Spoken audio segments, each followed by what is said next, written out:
दोस्तों Google pixel 10 smartphone को हम कंपेयर करेंगे सैमसंग गैलेक्सी S25 स्मार्टफोन के साथ में। और सबसे पहले हम बात करेंगे दोस्तों दोनों स्मार्टफोन्स के डिजाइन की। तो भाई देखिए डिजाइन के मामले में दोनों स्मार्टफोन एकदम बढ़िया है, बट पर्सनली मुझे यहाँ पर पिक्सल फोन का डिजाइन बिल्कुल ही नेक्स्ट लेवल लगा यार, काफी प्रीमियम लगता है फोन देखने में। और अगर मैं बात करूँ डिस्प्ले की तो भाई पिक्सल फोन के अंदर हमें 6.3 इंच की full HD plus OLED display दी गई है जो कि 120 हर्ट्ज के रिफ्रेश रेट को सपोर्ट करती है।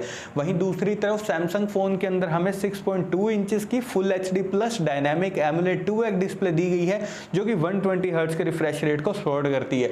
दोस्तों डिस्प्ले यहाँ पर भाई कंटेंट वॉचिंग के हिसाब से दोनों स्मार्टफोन्स की एकदम बढ़िया वाली है भाई, बिल्कुल टॉप लेवल कंटेंट वॉचिंग आप दोनों ही फोन्स के साथ में कर पाएंगे, कोई भी दिक्कत नहीं आएगी।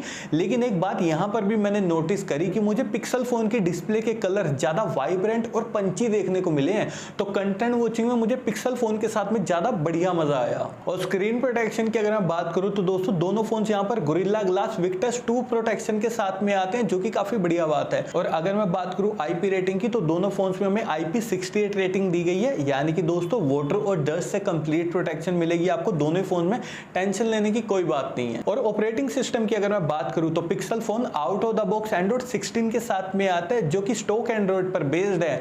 वहीं दूसरी तरफ Samsung phone out of the box Android 15 के साथ में आता है जो कि One UI 7 पर बेस्ड है। तो देखिए दोस्तों लेटेस्ट ऑपरेटिंग सिस्टम के मामले में यहाँ पर पिक्सल फोन ही विनर है क्योंकि out of the box Android 16 के साथ में आ रहा है, बढ़िया बात है।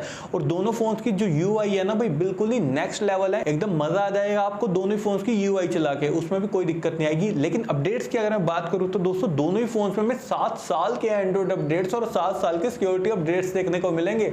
तो भाई लॉन्ग टर्म तक अपडेट्स आपको दोनों ही फोन में मिलेंगे, ये भी काफी बढ़िया बात है। और चिपसेट की अगर मैं बात करूं तो भाई पिक्सल फोन के अंदर हमें टेंसर G5 दिया गया जो कि 3 नैनोमीटर टेक्नोलॉजी पर बेस्ड है। वहीं दूसरी तरफ सैमसंग फोन के अंदर हमें स्नैपड्रैगन 8 एलाइट 4 गैलेक्सी दिया गया जो कि 3 नैनोमीटर टेक्नोलॉजी पर बेस्ड है। देखिए दोस्तों डे टू डे परफॉर्मेंस के मामले में दोनों स्मार्टफोन बढ़िया है, कोई लैग वगैरह आपको दोनों फोन में कुछ भी देखने को नहीं मिलेगा।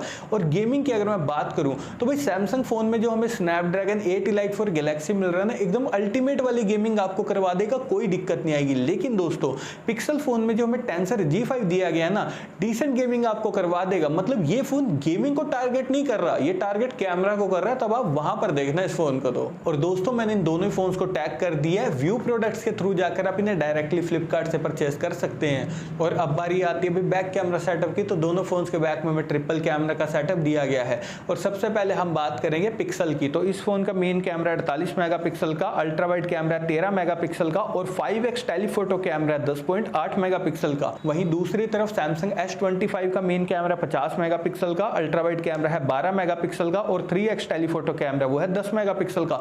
दोस्तों ध्यान दिया आपने कि सैमसंग S25 में हमें सिर्फ 3x टेलीफोटो कैमरा मिल रहा है जबकि पिक्सल में हमें 5x टेलीफोटो कैमरा मिल रहा है, काफी बढ़िया बात है। और डिटेलिंग की अगर मैं बात करूं तो भाई जो दोनों फोन्स के बैक कैमरा सेटअप है ना, एकदम नेक्स्ट लेवल डिटेलिंग कैप्चर कर देते हैं। भाई अभी आप स्क्रीन के ऊपर सैमसंग फोन के कैमरा सैंपल्स देख रहे हैं कि यहाँ पर इसके मेन कैमरा ने डिटेलिंग को कितनी बढ़िया तरीके से कैप्चर किया है। भाई इसके कैमरा सैंपल्स में चाहे आप डायनामिक रेंज देखिए, चाहे कलर एक्यूरेसी, चाहे पोर्ट्रेट शॉट, सारे ही मामलों में यहाँ पर सैमसंग फोन ने एकदम नेक्स्ट लेवल परफॉर्म किया है। लेकिन दोस्तों अगर आपको 5x टेलीफोटो कैमरा चाहिए और कैमरा सेटअप और भी ऑप्टिमाइज चाहिए, तब आप यहाँ पर भाई पिक्सल की तरफ जाइए, क्योंकि इसका जो मेन कैमरा ना भाई मुझे पर्सनली यार काफी ज्यादा बढ़िया लगा, काफी नेक्स्ट लेवल डिटेलिंग कैप्चर कर देता है। बारीक से बारीक डिटेलिंग भी इसने काफी बढ़िया तरीके से कैप्चर की है। और इसके पोर्ट्रेट शॉट्स दोस्तों मुझे समहाउ सैमसंग के मुकाबले काफी ज्यादा बढ़िया लगे हैं। और एक बात जो काफी अच्छी लगी कि यहाँ पर हमें 5x टेलीफोटो कैमरा मिल रहा है, तो भाई उसका तो एक अलग ही एडवांटेज है। और दोस्तों मैक्सिमम वीडियो रिकॉर्डिंग की अगर मैं बात करूं तो पिक्सल के बैक कैमरा से आप मैक्सिमम 4K तक वीडियो रिकॉर्डिंग 60 FPS पर कर सकते हैं। वहीं दूसरी तरफ सैमसंग के बैक कैमरा से आप मैक्सिमम 8K तक वीडियो रिकॉर्डिंग 30 FPS पर कर सकते हैं। तो भाई मैक्सिमम वीडियो रिकॉर्डिंग के मामले में दोनों स्मार्टफोन बढ़िया हैं। और दोनों फोन यहाँ पर वीडियो स्टेबलाइजेशन के लिए OIS टेक्नोलॉजी को सपोर्ट करते हैं। और अब बारी आती है दोस्तों फ्रंट कैमरा की, तो भाई पिक्सल 10 के फ्रंट में हमें 10.5 मेगापिक्सल का फ्रंट कैमरा दिया गया। वहीं दूसरी तरफ सैमसंग फोन के फ्रंट में 12 मेगापिक्सल का सेल्फी कैमरा दिया गया।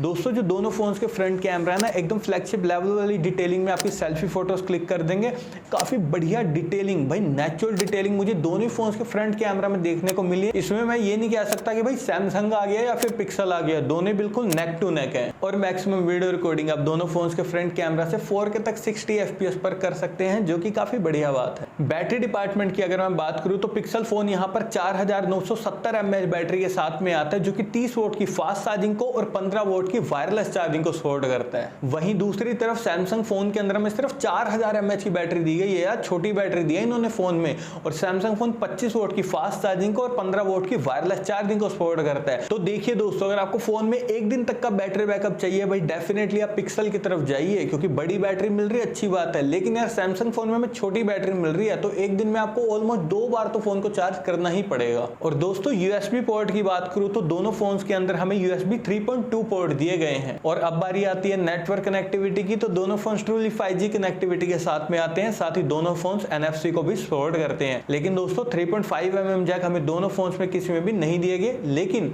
डुअल स्टीरियो स्पीकर्स हमें दोनों ही फोन्स के अंदर दिए गए हैं, साथ ही ultrasonic under display fingerprint sensor और फेस अनलॉक हमें दोनों ही फोन्स के अंदर दिए गए। और अब लास्ट में हम बात करते हैं प्राइसिंग की, तो देखिए दोस्तों दोनों फोन्स के 12 प्लस 256 GB वेरिएंट की प्राइसिंग है 80,000 पे। और अगर मैं यहाँ पर अपना पॉइंट ऑफ व्यू दूं ना इन दोनों स्मार्टफोन के लिए, तो देखिए दोस्तों दोनों फोन यहाँ पर भाई बिल्कुल टॉप लेवल डील है, जो आपका मन करे आप परचेस कर सकते हो। लेकिन अगर आपको गेमिंग भी हैवी वाली करनी है तब आप यहाँ पर सैमसंग की तरफ जाइए, और अगर आपको ओवरऑल फोन चाहिए ना कैमरा से लेके बड़ी बैटरी के मामले में, तब आप यहाँ पर डेफिनेटली भाई पिक्सल 10 की तरफ जरूर से जाइए, क्योंकि मुझे भी पर्सनली पिक्सल 10 यहाँ पर ज्यादा बढ़िया लगा।